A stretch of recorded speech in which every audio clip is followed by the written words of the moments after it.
Hi, I'm George Saltzman, and if you're like me, you spend a lot of your time trying to motivate educators to become better teachers. I want to help them make changes in their classroom. I want to encourage them to try new teaching styles and new technologies. Finding something for my teachers to try, that's the easy part. The hard part is actually motivating them to do it in their classroom, on their own. Why is it so hard to get adult professionals to try new things? Motivation is a topic that's been researched and written about by a number of educational researchers. As a professional developer, I need all the help I can get, and I expect you do too. We're going to walk through what the research says we need to do to be successful in professional development and building a culture of innovation. As it turns out, what the research says that works best with motivating adults isn't exactly what you might think it says. It's actually a lot different than what I was told back in college, and it's a lot different than the way we're currently doing things, and it's really interesting. In many professional development contexts, we motivate professional educators by saying, you have to. We require in-service teacher training sessions. We require some number of professional development hours per year. The motivation we provide isn't intrinsic, where people want to do something because they find it interesting or enjoyable. Often it's extrinsic. You do it because we want you to do it. And in the process, we'll provide some reward like a stipend, or we'll remove a punishment like being fired. Most of what we think about motivation comes from the behaviorist approach, formulated by such famous behaviorists as Ivan Pavlov and B.F. Skinner. This is the motivation scheme we all know. If you do something we want you to do, you get a reward. If you do something we don't want you to do, you get a punishment. A group of researchers studied providing rewards for children for performance on their standardized test. They tried this on 7,000 students in the Chicago Public Schools. What they found is when they were offered $20 incentives, student scores went up 0.2 standard deviation points above what they would have otherwise predicted based on their previous test scores. In academic terms, we call this incentive theory. It's used to attract people to the behavior that we want. The flip side of incentive theory is drive theory. Drive theory uses negative reinforcement, like the value-added performance mandates that fire teachers if student test scores are too low. Perhaps the most famous proponent against incentive theory is Daniel Pink. According to Pink in his book Drive, the carrot-stick approach works well for manual tasks. You make more widgets, you get more money, and it works that way. But when tasks involve even rudimentary cognitive skill, higher rewards lead to less performance. Pink used examples of open source software such as Linux and open data projects such as Wikipedia as examples of projects where people have spent thousands upon thousands of hours for no reward beyond having accomplished something meaningful. In Drive, Daniel Pink builds on the research of Richard Ryan and Edward Deci. Pink calls it an absolute treasure trove of research on human motivation. Deci and Ryan refer to the drivers as autonomy, competence, and relatedness. Pink describes these motivators for higher order tasks as autonomy, mastery, and purpose.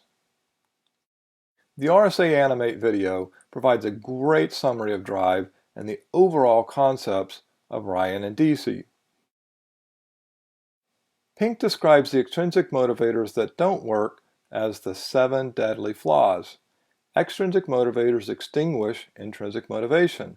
They diminish performance, they crush creativity, and they crowd out the good behavior. They encourage cheating and shortcuts and unethical behavior to get to the reward faster.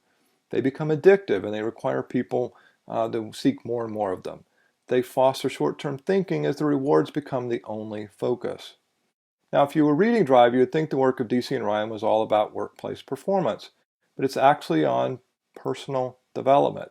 And it has a lot of importance for those of us who are trying to get adult learners to become self-directed learners.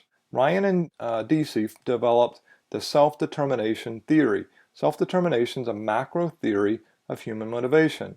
It focuses on the degree of which individuals' behavior is self-motivated and self-determined.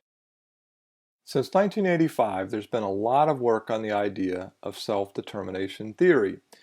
Ricci and Ryan propose that humans have inherent growth tendencies. We covered these growth tendencies before as autonomy, competence, and relatedness. These are built-in human psychological needs that form the basis for self-motivation and personal integration. This is exactly where self-determination theory leaves the cause and effect ideas of behaviorism behind. Changing behavior isn't about pushing or pulling, rewarding or punishing, but it's about building on these intrinsic motivations that are already inside each of us, and it requires that each person make that change personally, on their own volition. Other researchers documented these three essential elements of the theory. They are that humans are inherently proactive with their potential and mastering their inner forces, such as their drives and emotions. Humans have inherent tendencies towards growth and development and integrated functioning. Optimal development and actions are inherent in humans, but they don't happen automatically. What self-determination theory has found is really rather amazing. Unlike the study of high school students who are paid for improving test performance, tangible rewards negatively impact the motivation and interest of adult learners. But while rewards didn't work with adults, positive praise did. Praise is an easy thing to do and it requires absolutely no additional resources to accomplish. Another study specifically demonstrated that in educational settings where learning is involved, positive feedback was a highly motivating factor in an adult's ability to learn and do new things. Want to create a culture of innovation in your school? It's not about the external rewards that you provide, but the intrinsic rewards and positive feedback. Yes, you need to pay teachers if you want them to show up on work on Monday morning, but aligning performance incentives too closely to the core job functions can stifle innovation. So if educators are so intrinsically motivated, then why are they so resistant to professional development events? It's the over-justification effect. Being forced to do something simply makes it unenjoyable. The intrinsic reward of getting my box checked for showing up overrides any of the intrinsic motivation attendees might have had prior to going in. The research found that if teachers, for example, were required to do one task, such as a required professional development activity, prior to being allowed to engage in a second intrinsically enjoyable task, like exploring iPod uses in the classroom, then the first task of professional development is going to be uninteresting because the second activity is so much more preferable. You're standing in their way, and that's a negative response. Providing access to self-help or just-in-time resources will be much more enjoyable than required events, even if the content is delivered in the same compelling ways. Since we can't force educators into training, what we're going to need to do is motivate them instead. And there are several cognitive theories that play into self-determination theory that directly address how to provide motivation. The first is goal-setting theory. Goal-setting theory says that individuals have a drive to reach a clearly defined end state. We want to complete the task. Reaching that goal provides an intrinsic reward. It feels good to accomplish something. When setting goals, the goal theory says there are three things that affect our motivation. Proximity, how long it takes us to get there. Difficulty, how hard it is to get there. And specificity, how clear is the path to get there. An idea goal would have an end state close to the initiation of desired behavior. The closer the goals end to the behavior that we're seeking, the better.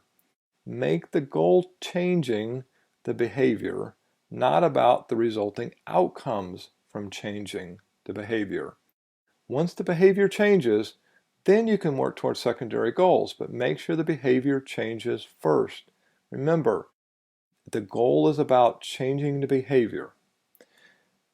Using SMART goals are an idea way to leverage goal setting theory and outcomes. SMART goals are specific, is the goal clear and unambiguous? What is it that we want to accomplish? Measurable, there are concrete criteria for measuring if you reach the goal. How do we know when it's accomplished? Attainable, is the goal realistic? Can the goal be accomplished? Relevant, choosing a goal that matters, and is that goal worthwhile? And then finally, timely, how long will it take us to get there? There are a number of great books on SMART goals that are helpful in creating your culture of excellence. Doug Smith's Make Success Measurable, Switch, How to Change Things When Change is Hard, and there are also a number of books that are focused on education, such as More Than a SMART Goal, Staying Focused on Student Learning. The second cognitive theory that plays into self-determination is a model of behavior called volition. Volition is the will of a person to accomplish the goals, the person's willpower, if you will. The volition or willpower of a person is ingrained in personality. Research in this area is a bit shallow, but we do know that by working in groups and being socially accountable, we can increase willpower. Alan Deutschman observed that in patients with heart disease, even death was not threatening enough to increase the willpower to change behavior in 90% of patients. But adding a weekly support group did. Changing school culture requires social accountability to the goals. The more regular the accountability groups meet, the better.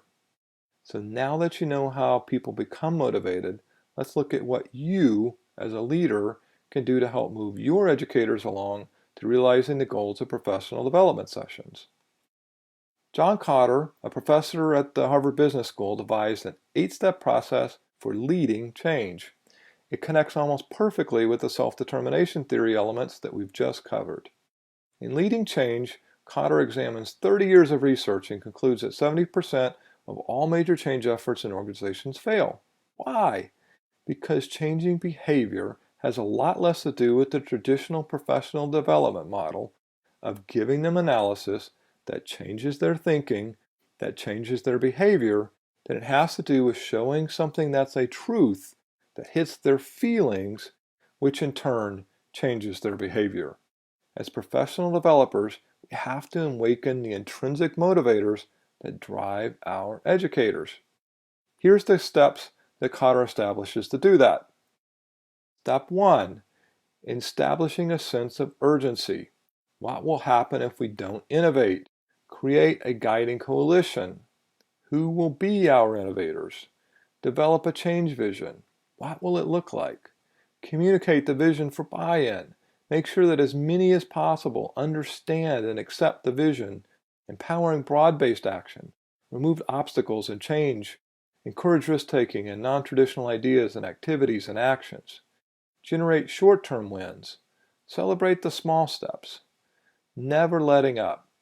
This is a big one in education. We move from change initiative to change initiative to change initiative.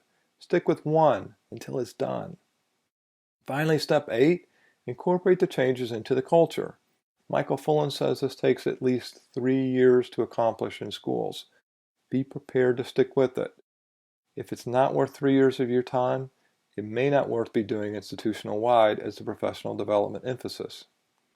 So there it is, the research on self-determination theory that helps in understanding how to obtain the motivation you need, create a culture of innovation in your school. It goes opposite of what we've done in the past, but it really matters if you want to be successful.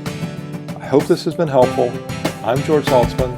Thanks for listening, and keep on working to change